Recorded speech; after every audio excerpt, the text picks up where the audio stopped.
శుక్లాంబరధరం విష్ణుం శశివర్ణం చతుర్భుజం ప్రసన్నవదనం ఛాయేత్ సర్వవిఘ్నోపశాంతయే సత్యతప ఉపాఖ్యానం అని తెలుపగా ధరణి ఇట్లు పలికెను. ప్రభు సత్యతపుడైన వాడు మొదట బోయాయి, తర్వాత బ్రాహ్మణుడై ప్రకాశించెను. అతడు తన శక్తి మేరకు అరుణి అనే వాణ్ణి పెద్ద పులి భయం వల్ల కాపాడెను. దూర్వాసుడు ఉపదేశించగా హిమవత్ పర్వతపు ఉత్తర దిశ కరిగెను. అందుకు గొప్ప వింత జరగనని నీవు చెప్పితివి.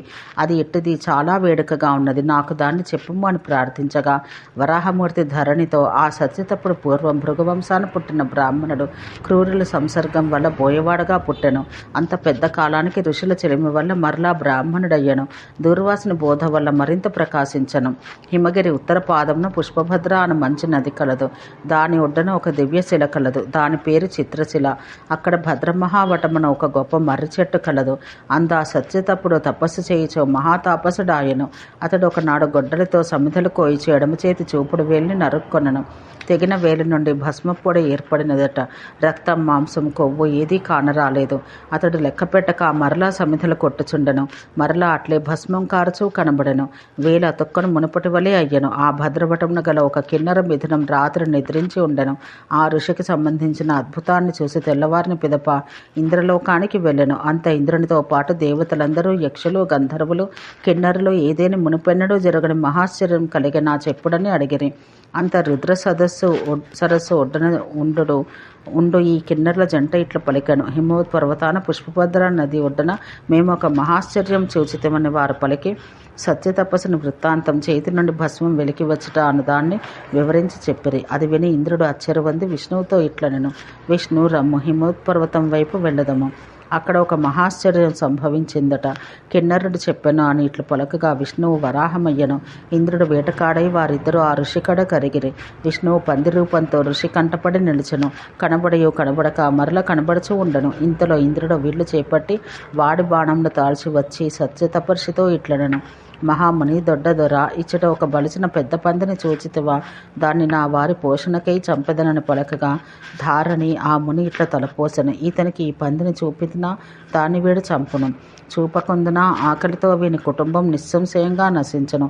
పెండ్లాం బిడ్డలతో వీడు మిక్కిలి ఆకలితో ఉన్నాడు. బాణం తగిలిన పంది నా ఆశ్రమం చేరుకొన్నది. ఇట్టి స్థితిలో నేనేమి చేయదును అని ఆ ముని చింతిస్తూ నిశ్చయం పొందకుండెను. క్షణంలో అతనికి ఒక ఊహ తోచెను. ప్రాణం కల వారికి చూచుటకు కంటిని, పలుకుటకు నాలుకను భగవంతుడు ఏర్పరచను. వేటకాడ వదిలిన దాన్ని చూసిన కంటికి పలకగల నాలుక లేదు, పలికడు నాలుకకు చూచు కన్ను లేదు అనెను. ఇది విని ఆ ఇంద్రుడు విష్ణువును సంతోషించి తమ నిజరూపం చూపిరి. మేము సంతసించితమి, నీవు ఒక కోరిక కోరుకొనము అని పలికిరి. అది విని సత్యతప్పుడు ఇట్లనెను. దేవులారా, ఈ వరమే నాకు చాలు. నేను ధన్యుడిని. దేవదేవులు ఇరువురు నా ముందు కానవచ్చిరి. భూమిపై ఇంతకు మించిన వరమేముండను. అయినను పండుగ దినాల్లో ఒక నెల ఈ కథను విప్రులకు భక్తితో వినిపిస్తే విప్రుల ప్రోగుపడిన పాపమంతా నశించుగాక. ఇది నేను కోరు ఒక వరం. నేను ముక్తి పొందవలను. ఇది రెండవ వరం అని పలకగా ఆ దేవులు ఇరువురు అట్లే అని అతనికి ఆ శుభమైన వరముసగి అదృశ్యులైరి. అతడును వరములు పొంది ఆ ఆశ్రమాన ఉండి హృదయంన బ్రహ్మభూతుడయ్యను. అట్లా నెరవేరిన ప్రయోజనం గల ఆ మహాముని ఆ దేశమున ఉండగా అతని గురువు ఆరుని అక్కడికి వచ్చెను. ఆ ఆరుని అతనికి కానవచ్చెను. ఆ ఆరుని భూమినంతయు తీర్థయాత్రలకై చుట్టి వచ్చెను. ఆ మునిపుంగముని ఈతడు పాద్యం, ఆచమనం, గోదానం మున్నగ వానితో మహాభక్తితో పూజించెను. ఆ అతడును ఆసనం స్వీకరించి ఉండెను. అతడును ఆ శిష్యుడు తపస్సు చేత కాలిన పాపముల సిద్ధుడని ఎరిగి ఎదురుగా చేతులు మోడ్చి వినయంతో నిలిచి ఉన్న అతనితో ఇట్లనెను. బిడ్డ, తపస్సు చేత సిద్ధుడవైతివి, బ్రహ్మభూతుడవైతివి. ఇప్పుడు నీకు ముక్తికాలం చేకూరినది. లేరా, నాతో కలిసి పరమపదానికి రమ్ము. అక్కడికి పోయినచో నీకు మరలా జన్మం కలగదు సంశయం